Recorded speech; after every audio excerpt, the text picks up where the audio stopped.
Seu gringo, faça silêncio. Vai cantar um missioneiro. E pra não dar entreveiro e o baile ficar suspenso, pode guardar seu dinheiro, que eu vou falar o que penso.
Terras de ótima qualidade sendo ocupadas para produção de eucaliptos. Quando o país tem 8,5 milhões de quilômetros quadrados, tem muita terra florestal onde se poderia plantar eucalipto. Não, tem que ser na Mata Atlântica, tem que ser nas áreas mais úmidas do Rio Grande do Sul. Por quê? Mudança climática. Todas as áreas de eucalipto no mundo estão comprometidas. As chilenas estão todas comprometidas, a sul-africana está extremamente comprometida, porque com o câmbio climático elas vão entrar em seca e vão entrar em perda. Então tem que ocupar agora Esmeraldas no Equador, ocupar a costa colombiana, que é extremamente úmida, ocupar a costa peruana, também úmida, e ocupar o Entre Rios, a Mesopotâmia do Mercosul, que é Uruguai, Rio Paraná e todo a Lagoa dos Patos, Rio Grande do Sul. Terra de arroz, terra de gado, terra de fruticultura.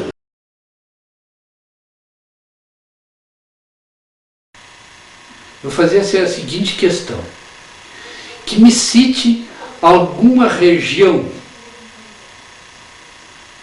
do Rio Grande do Sul, do Brasil, ou quem sabe até do mundo, que tenha se crescido e se desenvolvido e trazido qualidade de vida para a população com plantio de eucalipto. Nós estamos fazendo um feitiço em cima de um resultado econômico, de mudança econômica de uma região, de novo, como aconteceu no ciclo do café, no ciclo da borracha, no ciclo não sei o quê, agora vai ser o ciclo do eucalipto. E o que surgiu depois do ciclo do café? Miséria. As regiões mais pobres e mais miseráveis do Brasil, como o Vale do Jequitinhonha, oeste da Bahia, atingir esse nível, esse grau de miserabilidade através da cultura do eucalipto, incentivado por um órgão ambiental, pelo um órgão governamental, o IBDF, no início da década de 70, para produzir eucalipto, para abastecer a indústria de celulose, para abastecer as indústrias de carvão, para siderúrgicas de Minas. E aí tu viaja no meio do Jequitinhonha, né? E tu encontra para todo lado plantio de pinos e de eucalipto. E agora nós vamos viajar em qualquer lugar, seja no Cerrado, seja na Amazônia, seja na Pampa, seja onde for, nós vamos encontrar pinos e eucalipto para todo lado. Entende? Isso é uma expressão máxima da globalização. Só que nós não estamos falando num CD, nós não estamos falando num aparelho eletrônico, nós estamos falando em árvores, né? Nós estamos falando em mudanças climáticas, nós estamos falando em bioma, nós estamos falando numa problemática real que é a diminuição de água nos lençóis freáticos.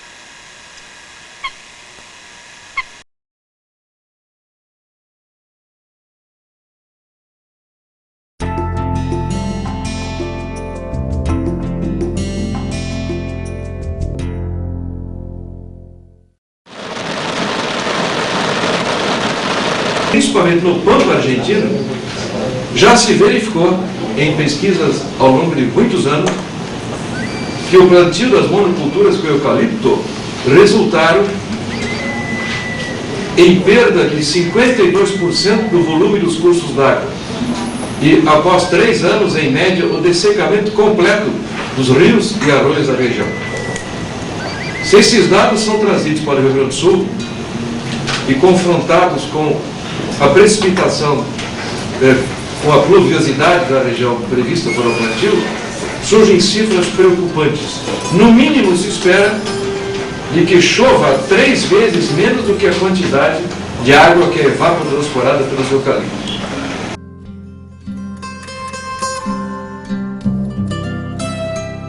É só freático, ele vai puxar água daí, né? Entende? Então, em detrimento de nós viabilizar economicamente uma grande empresa, nós vamos acabar mudando municípios de lugar, né? Vamos ter que tirar as pessoas do lugar, né? Para poder enriquecer meia dúzia. Né? Estamos correndo o risco da região aqui, que nós estamos no Pinheiro Machado, no Planalto aqui, que pegamos 3 bacias hidrográficas principais, bacia do Jaguarão, bacia do Camaquã e bacia do Piratini, de bem pouco tempo já começar a ter problema de diminuição do volume de água e se transformar nossos cursos d'água, nossos arroios, nossos rios, nossos arroios em cursos d'água temporários, assim como estamos transformando naquela região onde foi implantada a cultura do eucalipto. Vai estar afetando o lençol freático. Afetando o lençol freático, vai afetar as sangas que abastecem o nosso arroio. O arroio Inhacundá, que é o principal rio que temos aqui no nosso município, que é o rio que os habitantes, a população urbana, usa como recreação. É a nossa praia.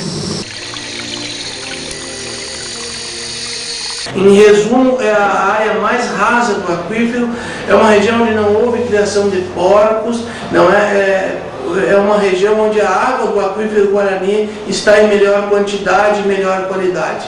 Então, o que estão fazendo, entregando, inclusive o aquífero Guarani para uma empresa multinacional sueco-finlandesa, é um crime que lesa a soberania brasileira.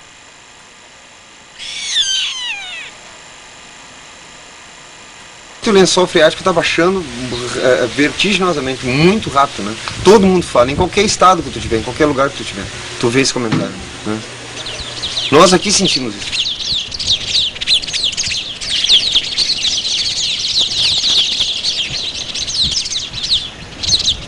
Eu encontrei um dos luminários do eucalipto no Brasil, Paulo de Tarso Alvim. Ele diz: o eucalipto não é verdadeiro que ele chupe muita água, ele chupa água só enquanto cresce. Você ri, né? Porque quando ele para de crescer, você corta.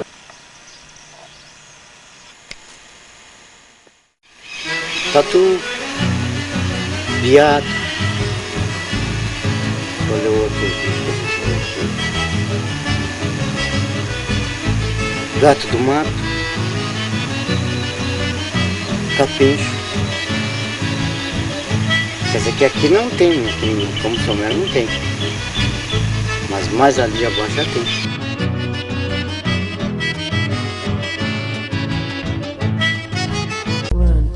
Os problemas decorrentes da introdução de espécies exóticas, eles são inúmeros e alguns muito sérios, tanto que ela é considerada uma das principais perdas da biodiversidade em escala mundial.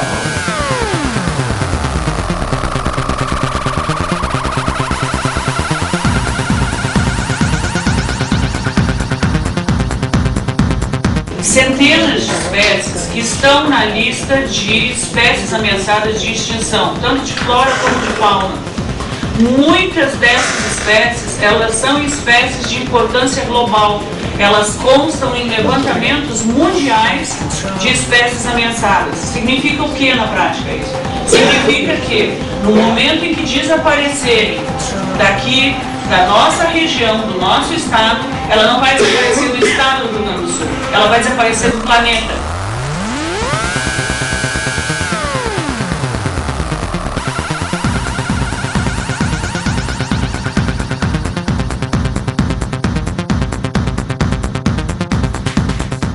Minha tese de dissertação na universidade, em 1971, foi sobre a instalação do Porregar, no município de Guaíba.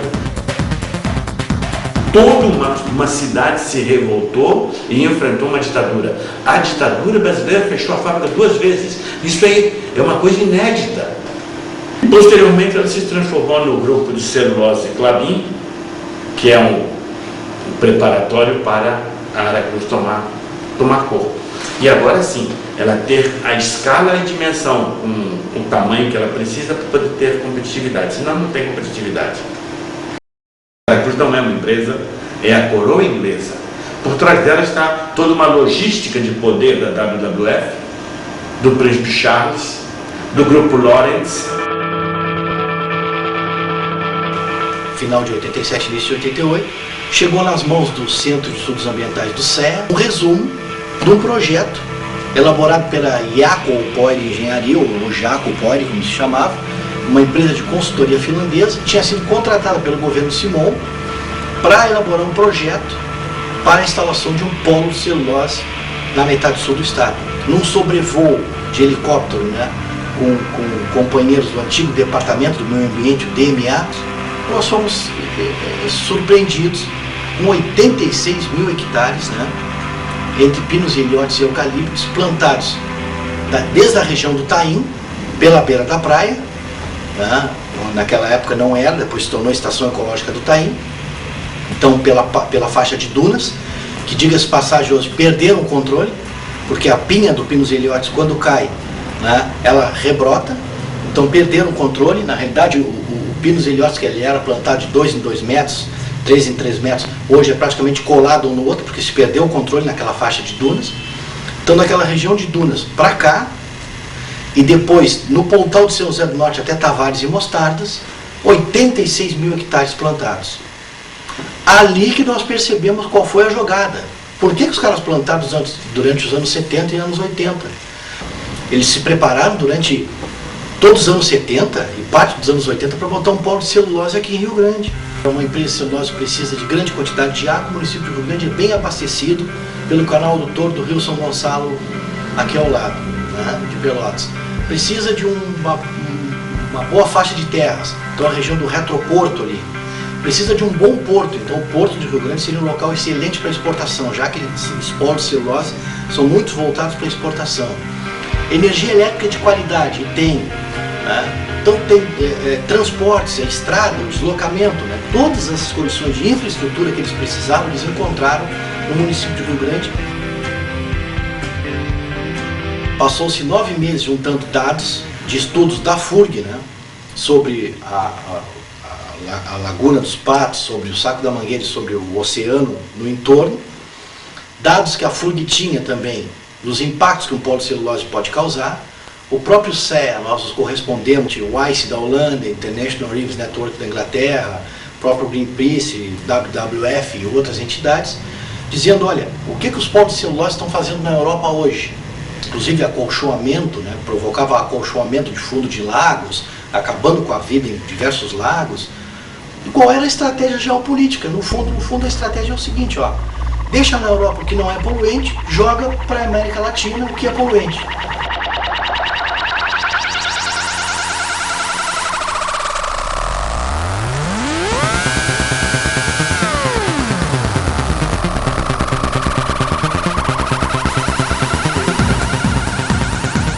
São 60 toneladas diárias de AOX, compostos aromáticos halogenados. Todos eles com função herbicida, todos eles com função tóxica. Quem paga isso? Porque se eu for fazer o cálculo lá fora, as mesmas empresas, indústrias químicas europeias, fabricam também anticancerígenos, fabricam medicamentos. Então, para eles o negócio está pronto, o negócio é redondo, ganha em todas as pontas. Nós entregamos nas mãos então do prefeito Paulo Vidal este relatório de impacto sobre o meio ambiente, dizendo por que não deveria instalar um polo de celulose em Rio Grande. O prefeito Paulo Vidal fez diversas reuniões conosco, convencido disso, ficou aguardando a notícia oficial. O governador Simon entregou ao Vidal, prefeito Vidal, oficialmente então o projeto elaborado pela Jaakko Pöyry, um projeto dessa grossura, da instalação do polo de celulose, um polo de celulose para Rio Grande, né? E aí o prefeito Vidal deu um outro discurso, agradecia, mas que, em nome da comunidade do Rio Grande, o grande sonho era Rio Grande receber projetos que trabalhassem as vocações naturais da região, portuária, turística, pesqueira, agrícola, né? E não projetos industriais químicos, que seriam extremamente impactantes para o município. Rasgaram, o governo do estado rasgou o projeto da Iacopoi? Não. Nós já sabíamos que eles tinham engavetado o projeto da Iacopoi.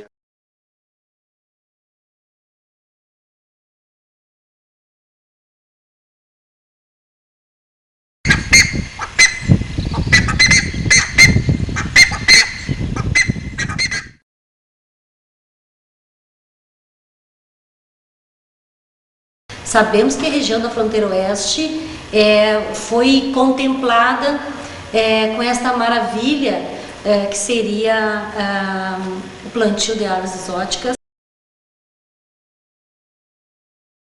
A partir do segundo semestre de 2005, apareceu de repente a História Enzo comprando terras e querendo implantar um modelo diferente do que a gente vinha propondo. Fornecer muda os produtores rurais para que lá na sua propriedade eles tenham pequenas florestas e que tenham mais uma fonte de renda, florestas essas para abastecer o seu consumo próprio e o consumo da própria cidade. Para lenha, para sua propriedade, para sua casa, para serraria, para carvão, enfim, é para consumo interno. E a procura é muito grande e os matos da nossa região estão cada vez diminuindo mais. No meu rancho de beira de estrada. Aí daqui o angazeiro, a baviroveira, né? Cinnamon sombrinho. Os carreteiros, churrasco e cuscuz, que é comida campeira. Então, o primeiro é a sede e essas firmas que vão explorar celulose, árvores para produção de celulose, estão se instalando. Ali é o início da terra real.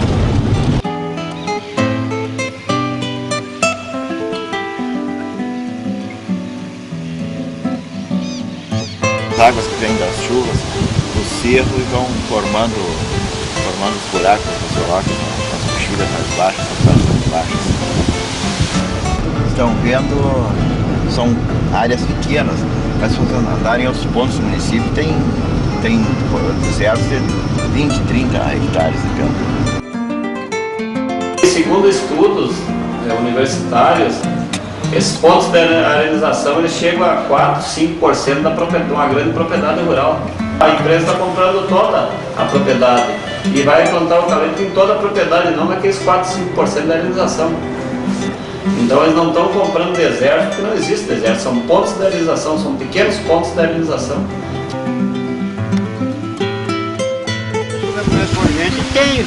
Tinha pouco, mas agora que ela está avançando. Nós plantemos pastagem, plantemos eucalipto, para ver se segura essa parte aqui, né? Plantemos pastagem, né? Para ver se conserva, né? Aqui já causou bastante, nessa casa do telhado aí, causou bastante já. Inclusive, na região do Maçambará, onde meus pais têm propriedade, os meus avós têm propriedade, lá existe uma enorme quantidade de areais. E é nesses locais que eles querem se instalar, porque justamente eles dizem que essas áreas são improdutivas. Meu avô, outro dia conversando com ele, disse assim, eu tenho areais aqui, é verdade, só que nós temos que ver que o que eles estão querendo é roubar a nossa soberania. Não poderia vir uma indústria, tá? Uma indústria de fora do país e vir adquirir terras aqui. Estão roubando a nossa soberania.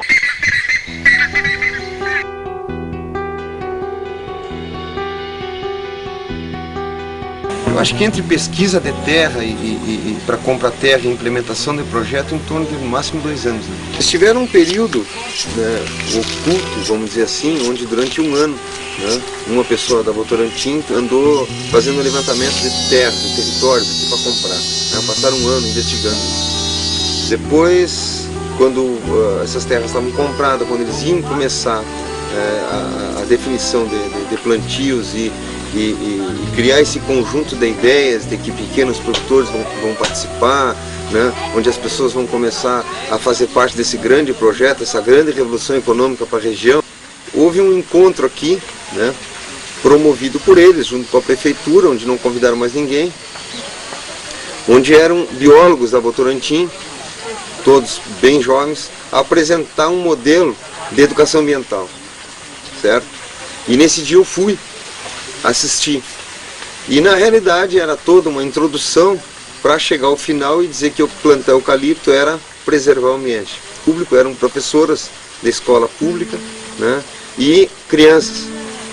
E aquilo ali me traçou uma profunda indignação, porque eu acho que era, ou seja, em toda uma trajetória induzida, né, compondo junto com órgãos públicos, né, onde a Votorantim fazia parte, a VCP usou um espaço, né, para vender um produto. Da onde é que está indo o ensino? Na época, em 89, a universidade foi um ente que se juntou à população para dizer não ao polo de celulose. Hoje é o contrário. Hoje eles cooptaram a universidade. Então eles entraram dentro da Fundação Universidade do Rio Grande, a FURG, eles entraram na UFPEL, na Universidade Federal de Pelotas, eles entraram na Universidade Católica de Pelotas. A Universidade Católica de Pelotas tem um curso de ecologia que está direcionado, boa parte do curso, para trabalhar para a Votorantim. Quer dizer, é ou não é uma incoerência isso, né? Nós, ecologistas ambientalistas, né, e do CEA e de outras entidades, consideramos um absurdo. Os caras estão usando a estrutura pública hoje, patrocinado por dinheiro público, nós contribuintes estamos auxiliando nisso, a que os caras utilizem professores com mestrado, com doutorado, com pós-doutorado, pagos por nós, pela população, com laboratórios pagos por nós, pela população, com a estrutura da universidade, com água, com luz, com tudo isso, para trabalhar para fins privados.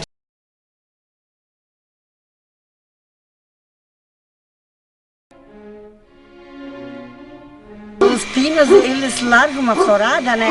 E daí sai um polo amarelo e dá uma camada assim, desde os tanques, nas águas, em cima dos móveis de casa, né? E daí provoca uma alergia, assim, inspiração.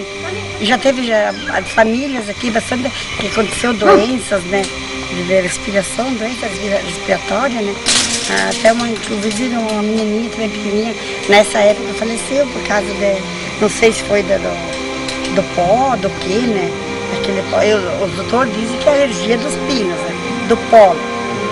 E nessa época nós ficamos muito atacados da bronquite, a renite do nariz, assim, corrimento, né? E que dá um pó enorme. Isso aqui era tudo pinos que tinha no começo do assentamento lá que vieram pra cá. Assentado foi em 91. Isso era tudo pinos, toco, ó. Sobrou os tocos, aí eu fui destocar, depois aqui nós vamos ver, ó. Quando eu tirei os tocos na draga aqui, a máquina tirou os tocos de pinos e ficou buraco, não pude aproveitar mais nada. Destruiu a terra. Acho que não tá fácil de produzir, a terra tá muito fraca, né? Onde tinha eucalipto, então a terra fica mais fraca ainda, ela termina mais que a terra. 2 anos que nós estamos tentando aí fazer uma safra de arroz e não conseguimos. Não, mas é 2 anos que o ano passado eu colhi 240 sacos de arroz daí. Mas era para dar 500, né? Agora, porque tá aí, não sei se de repente vai dar uma coletinha, mas vai ser pouca. E ali dentro dos tocos se cria muita formiga, né? Daí a formiga come o arroz.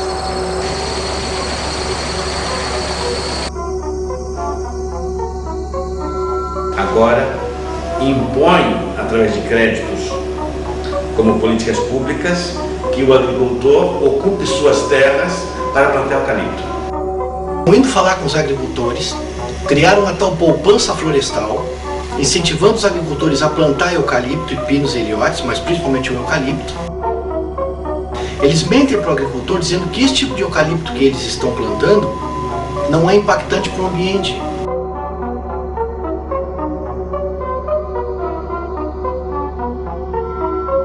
Se ela for propriedade da Votorantim, no caso da empresa, a empresa tem recurso, ela pode contratar a máquina, estocar e fazer uma adubação de correção e continuar o plantio. Agora, na famosa poupança florestal que eles estão fazendo, aí, do cidadão arrendar a terra para eles plantar e receber a percentagem e a madeira em 8 anos, em 2 colheitas de 8 anos, Eu digo que é mesmo que o sujeito se envolver com traficante de droga, não sai mais, porque, quer dizer, ele plantou, daqui a 8 anos ele recebeu o lucro, daqui a 8, aí vem um novo plantio na entrelinha, daqui a 16 anos que o sujeito vai receber a terra,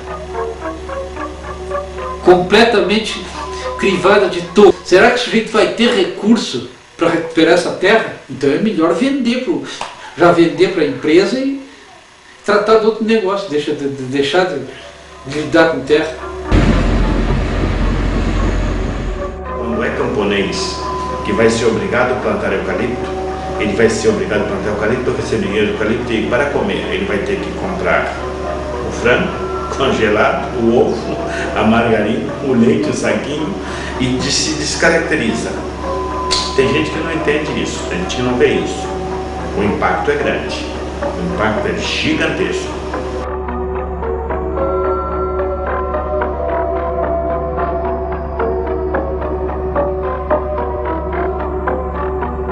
Agora, a questão Votorantim, pelo lado social, eu estou vendo que estou visualizando bem pertinho aqui um cinturão de miséria para esta região. Porque se a gente vê essas fazendas que estão comprando aqui, 500 hectares, 1000 hectares, pelas condições que tinham de produtividade, aí tinha um homem, 2 homens trabalhando, ganhando salário, e a gente olhava e parecia uma coisa absurda, uma fazenda, parecia que era um latifúndio improdutivo, ter uma fazenda de 500 hectares, de 1000 hectares, com um empregado, 2 ganhando salário por mês. Parecia que aquilo ali não estava cumprindo a função social da terra. Ter uma extensão dessa com pecuária, para ter um empregado, 2. Essas aí, já em 30 dias, 60 dias, já compraram, já passaram as máquinas, já plantaram, já passaram os tratores em cima dos estabelecimentos, já passaram o cadeado na porteira e serviço lá só daqui a 8 anos. Então não sei se... Aí é de se pensar e se analisar se uma terra ficar 8 anos parada aí se ela realmente está cumprindo a função social da terra. Este eucalipto não tem finalidade social nenhuma. Ele não serve nem sequer para fazer tábua. Ele é um eucalipto celulósico. Ele é até geneticamente modificado para produzir mais celulose, para ter menos lignina, para baixar os custos.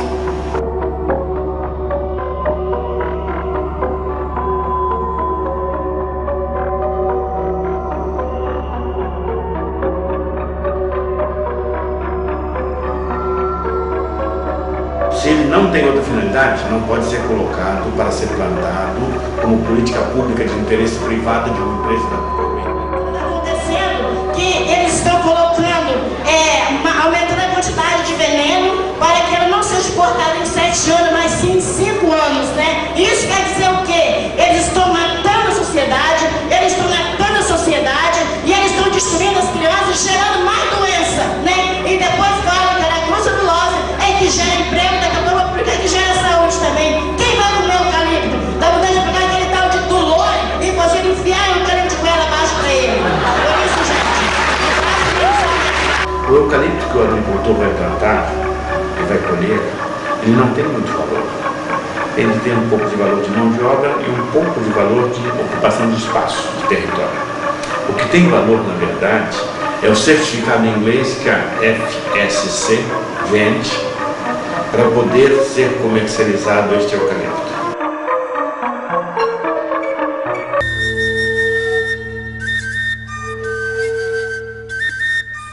O emprego melhorou, mas melhorou agora, porque jovens que eram agricultores, hoje tudo estão na cidade para trabalhar na Votorantim. Agora vão sair dali sem recurso nenhum, sem venderam terra para vir para a cidade para trabalhar, vão voltar de mão abanando quando findar. É patético a visão dos nossos políticos, que raciocinam sempre em cima do lucro imediato e do suposto emprego fácil, tá? Até porque eles acenam que tal processo industrial de celulose, uma vez instalada na região, vai gerar emprego, vai gerar tributos, vai gerar isso, vai gerar aquilo, tá? A gente sabe que nada disso é verdade, mas infelizmente políticos de esquerda e de direita, essa é a grande verdade, são engambelados por esse discurso desenvolvimentista. Não, empresas locais não existe trabalhando, existem pequenas empresas, porque as empresas para implantação do projeto da Votorantim, eles trouxeram tudo empresa de fora. Aqui o usado é somente a mão de obra sem qualificação, é somente para o operário mesmo. Trabalhava sem equipamentos para venenos, ônibus carregava veneno em trabalhadores, a hora extra não pagava. O sindicato mandou um ofício para o Ministério do Trabalho, porque a alimentação não tinha, hora extra não tinha, era um trabalho quase de escravo. Há 5, 6 anos atrás, se via mais de 13 mil homens dentro da Aracruz Celulose, no eucalipto, cortando o eucalipto com motosserra. Hoje você olha dentro do eucalipto, você vê 10 máquinas com 10 homens trabalhando. Hoje, aqui a empresa fala que ela gera emprego, é na construção do templo, é para construir o templo, porque depois que lá escraviza esses homens para poder trabalhar, para construir a fábrica, depois manda todo mundo embora sem direito a nada, e é no que entra as tecnologias para que possa substituir o trabalho do homem dentro das empresas. E agora o país vem dizendo que a Aracruz Celulose gera emprego. Aonde que estão vocês aqui trabalhando? Aonde que a Aracruz Celulose ajuda esses povos? Me desculpe, mas eu não entendo nem aqui nem lá na China, onde decorre em Poranga Adequada.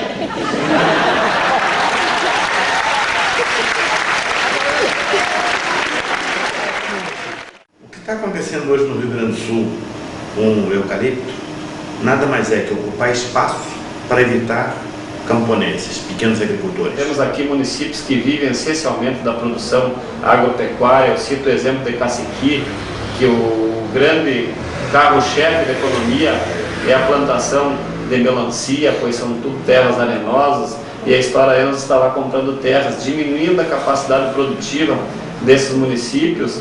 E quando os prefeitos se derem conta que estarão perdendo, que a capacidade econômica do município é pequena, que as pessoas estão inchando as cidades, que tem que sair do interior, vai ser tarde. Terras que a Votorantim, que produzia alimentos, produzia gado de corte, ovelhas, carne, tudo, hoje é plantação de eucalipto.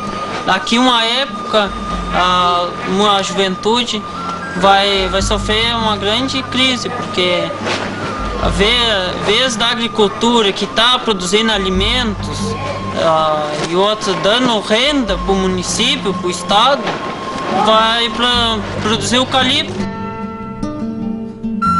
Não há aquela classificação legal de aptidão dos solos para seu uso. Não há.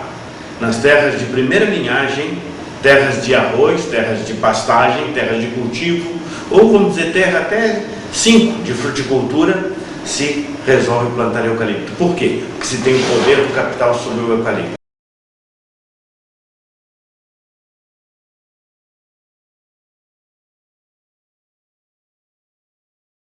Nós somos habitantes desse município, nós somos cidadãos desse município, né? Nós deveríamos ser consultados, porque isso afeta diretamente um direito que eu tenho, que é o direito ao meio ambiente. E isso daí é um direito que está na nossa Constituição Federal, né? E isso daí está sendo afetado. Não agora, né? Porque esse impacto ambiental que essa monocultura vai trazer, vai se refletir daqui a uns 10, 20 anos, né? Então eu me sinto traído, como toda a população. A justiça ela é lenta. Existem as leis, direitos no papel, porque para sair é através de movimento, e aí a gente vai lá, quebra o pau e nós que somos desordeiros e infiéis. 7.000 hectares? Já comprado. E eu não sabia nem do primeiro hectare. Além de traído, eu estou sendo corno, porque eu estou sendo o último a saber. Além disso,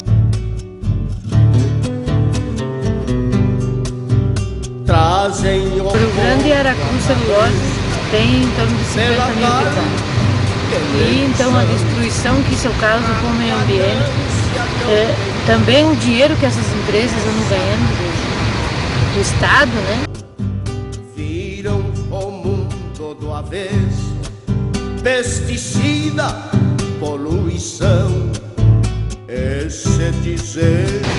Não é preservação, porque se preserva, se planta árvore nativa, né, que não destrói, porque o eucalipto não é uma planta nativa daqui, ele é imposto e traz muitos mais malefícios para a natureza, no sentido de extrair dela tudo que ela tem e detonar com ela. Foi uma ação das mulheres camponesas, da Via Campesina, de indignação frente a tudo que vem sendo feito nas monoculturas de eucalipto, acácia e pinos para a celulose aqui no estado, né? Aqui no estado foi assentadas 220 famílias nesses 3 anos. Então, se o dinheiro que fosse para as empresas fosse para a reforma agrária, daria para assentar pelo menos 10 mil famílias. Isso é um desastre ambiental, é uma coisa que só vai para exportação, na grande maioria. 97% da produção é para exportação, não é para o povo brasileiro. Então, tira esses 400 mil hectares de plantar eucalipto, para plantar eucalipto, de plantar comida, de fazer reforma agrária, de gerar emprego, como eu dizia antes, né, são 185 hectares para gerar menos de um emprego. Então, e também a destruição total da biodiversidade, todo o ambiente. Comprometimento dos estoques de água e com tudo mais. Por quê? Nós não somos donos, não temos autonomia e muito menos soberania. Nós executamos os projetos conforme eles são escritos e determinados. E isso parece incrível, não é uma questão puramente ideológica, isso é um dogma. Nós somos inferiores e eles trazem o futuro. E o futuro é isso que está aí. Por isso que nós vamos pagar um preço muito dramático, esse preço do eucalipto. Em primeiro lugar, eu quero parabenizar as mulheres a qual fizeram aquele movimento extraordinário, né? Nós, como mulheres indígenas no Espírito Santo, ficamos muito felizes, com um sentimento muito profundo de não estarmos junto com vocês, para fazermos junto com vocês essa mesma ação. Até porque nós lá também fizemos várias vezes esses movimentos, parando rodovias, parando os caminhões que estão carregados de eucalipto, né, e destruindo tudo, buscando os direitos das nossas lutas, das nossas terras, que é uma aldeia muito preciosa aos nossos órgãos, que se chama Aldeia Olho d'Água. E é uma aldeia que realmente ali é tudo perto da Cruz Celulose. Então a plantação dessa parasita, que eu não gosto nem de mencionar o nome dela, porque para mim isso é uma parasita. Ela veio a calhar, infelizmente, dentro do nosso território. E a parte maior de eucalipto, infelizmente, estaria concentrada dentro das nossas aldeias. Foram invadiram lá dentro da Olho d'Água, amarraram índios, a Polícia Federal, eles amarraram os índios, bateram neles, rasgaram a roupa deles, né, e divulgaram que os índios tinham baleado o policial. Os policiais ficaram hospedados na casa de hóspede da Cruz Celulose, todos os policiais federais. Lá da América do Norte se vieram para os confins, trazendo a fome e a morte, muito pior que Graxaim. E hoje por toda parte mudam tintim por tintim, palheiro tem fumo lis e a bombacha virou jeans. Palheiro tem fumo lis. Estamos com 24 índios presos que a Polícia Civil prendeu. Por quê? Porque nós estamos reivindicando, nós estamos fazendo pressão em cima da Aracruz para que dos governantes, para que eles realmente agilizam sobre a nossa luta na homologação das nossas terras, né? Pode ficar na expectativa expectativa de que se no dia 20, se até o dia 20 de agosto, essas terras não for cumpridas, que o ministro da Justiça falou, vocês nos aguardem, porque nós vamos entrar no nosso direito de novo. Porque é luta, é direito,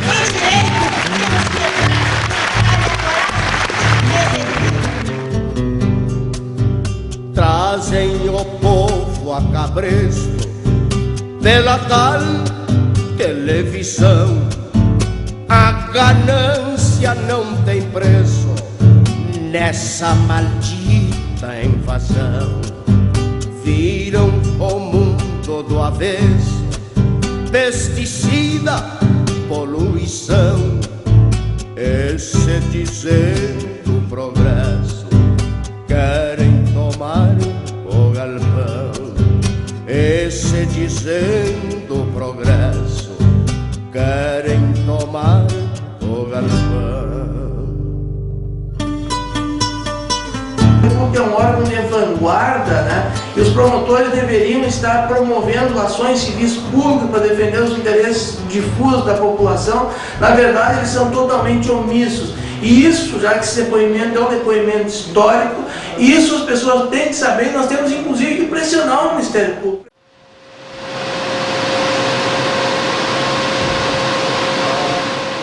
Eu creio que tenha sido a primeira ação envolvendo a questão da silvicultura no Estado. Foi uma preocupação partida da própria Corsã, inicialmente, com relação à qualidade da água que eles fornecem para a população. Tá? Então, a partir dessa comunicação, nós nos preocupamos em averiguar e prontamente ajuizar uma ação cautelar, objetivando justamente o resguardo da qualidade da água, que é a questão ambiental e questão de saúde pública também. A Votorantim, dentro do seu projeto de silvicultura no Estado do Rio Grande do Sul, na metade sul, tem uma das suas fazendas nas proximidades do reservatório da Corsã, em Pinheiro Machado. Né? No preparo do solo, para o plantio dessa espécie exótica do eucalipto, é utilizado, entre outras coisas, formicidas e herbicidas. E a nossa preocupação foi de que esses produtos, porventura, viessem a entrar em contato com essa água, o que causaria, ou poderia causar, dano, né, irreversível à população. A gente trabalha em parceria com uma outra empresa, Carpelo, que a gente tem conhecimento, e essa empresa é acionada junto com eles nessa nossa ação. Então estamos os dois. O principal demandado é a Votorantim e essa Carpelo também é demandada. É preferível que se previna qualquer dano ambiental do que depois se tente repará-lo.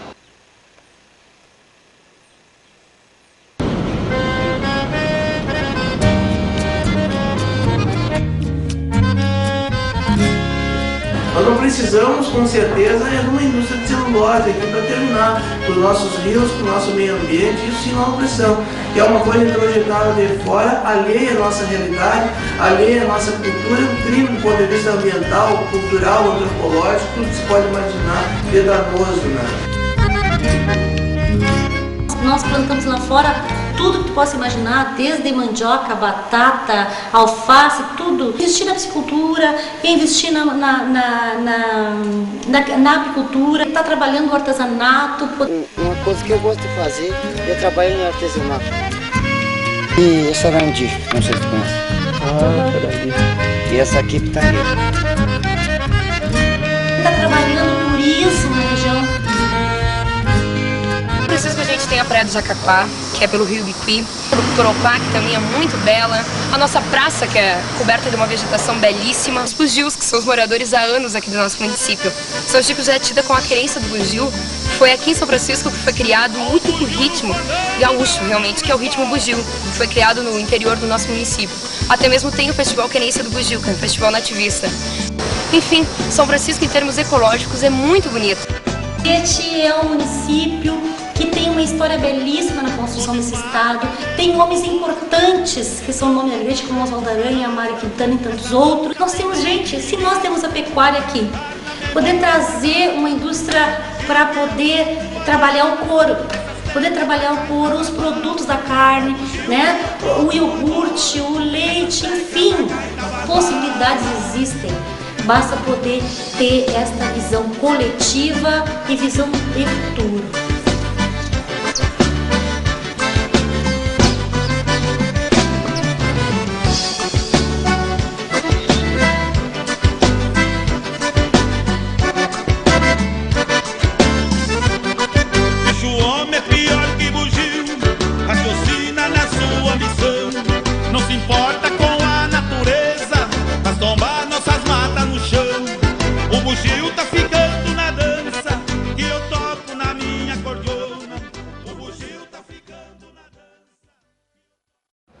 somos totalmente contra a entrega de nossas terras produtivas para uma multinacional plantar em grande expansão, colher o produto, a matéria-prima, a madeira, transformar em celulose e mandar para outros países.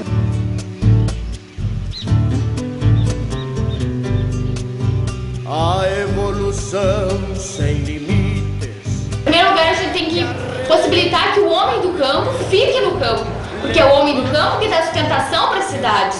Então, eu acho que é isso que o meu avô pensa. Ele sabe da importância de manter as suas raízes naquele local e não resta pão sobre a mesa, pois nenhum povo resiste à morte. Então tudo vira em torno do capital. Então as coisas têm preço e não têm valor. Eu me lembro no tempo que eu trabalhei nos assentamentos, para cada 120 famílias tinha que ter um veterinário, né? Mas nunca ninguém falou que para cada tantas famílias tinha que ter um médico. Porque eu mensuro o preço da vaca. A vaca vale R$1.000, dá 15 litros de leite. O leite custa tanto, a ração custa tanto, a vaca custa tanto. Mas a mulher que tira o preço do leite da vaca não tem preço, ela tem valor. Então nós temos que criar uma sociedade em cima de valores e não em cima de preços, né? Então é por isso que nós estamos nos corrompendo com relação a tudo, né? Porque em algum momento nós vamos ter que parar e enxergar o que é real e o que é virtual. Nós estamos vivendo um mundo virtual, de valores, de bilhões, de não sei o quê, e esquecendo vida, esquecendo coisas elementares, como água, como comida, como abrigo, como energia. E as tuas mãos no Amazonas estão com um pé na pampa. E as tuas mãos no Amazonas.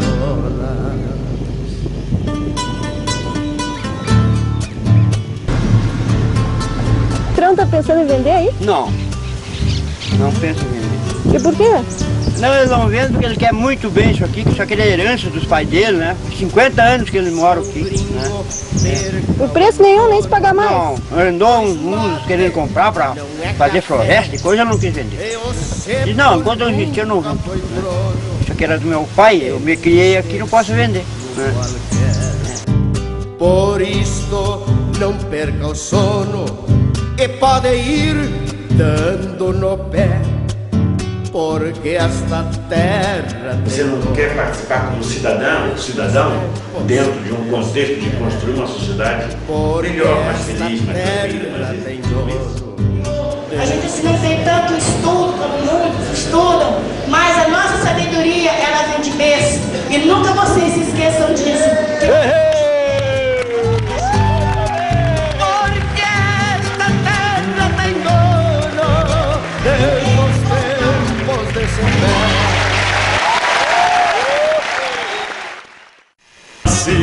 Para a liberdade, mas aqui finquei meu rancho pra nunca mais ter saudade. Sou herdeiro desse pé, retemperado na guerra. E se precisa eu tranco o pé pra defender minha terra.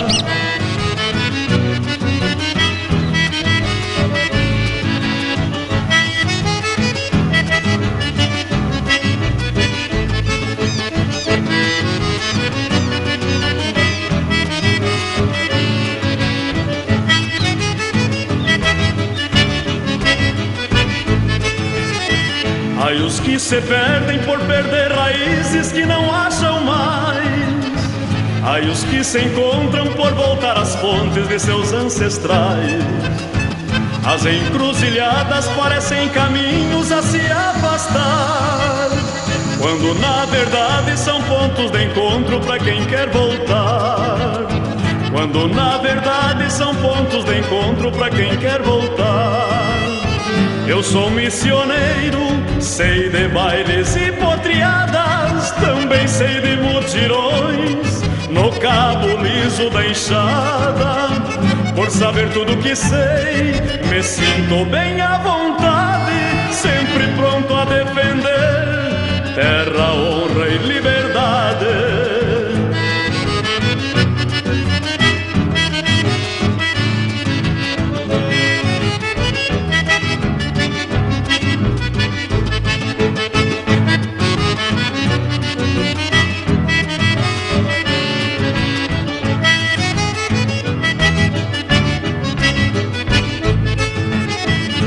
Esta gana missioneira que carrego inteira dentro do meu peito me faz caudatário de um rio que volta para o velho leito.